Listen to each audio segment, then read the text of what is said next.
Another thing that can cause depersonalization realization to go away temporarily, just like reassurance, which is what we talked about in the last video, that doesn't actually get to the root of the symptoms, is acceptance.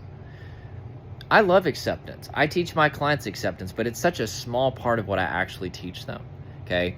Acceptance is this understanding that once your anxiety shows up, panic, or in this case, we're talking about depersonalization realization, especially DPDR, we have a tendency to resist, especially if we don't have the right neuroscience of, what's going on.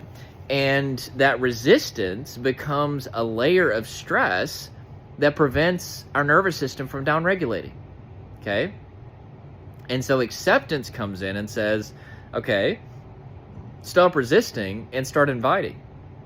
The symptoms are not dangerous, and your resistance is actually part of what's keeping them around. It's a fantastic approach.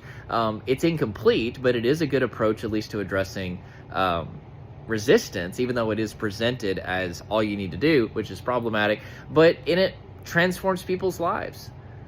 It transformed my life at one point in time. I used acceptance to temporarily get rid of DPDR, panic attacks. I was having 20 panic attacks a day, and I would have told you that I was fully recovered, because DPDR was gone. Now, it did start to slowly come back during very stressful moments, but I still was like, well, it's rarely happening. I'm not having any more panic attacks. And now that I look back, I was pretty severely anxious, but, I was at least not as anxious as I used to be, so I was recovered. And I was preaching the acceptance gospel. But because I never dealt with the other roots that were keeping my nervous system dysregulated, my nervous system got overwhelmed again. The cup began to overflow and DPDR came back. And because at that point, I was dealing with now years and years of more buildup, acceptance didn't work for me. So acceptance may be enough to temporarily calm your nervous system, but what you need to remember is you have to have symptoms to resist to begin with. And why were the symptoms there to begin with? Well, part of that is because your body was a war zone.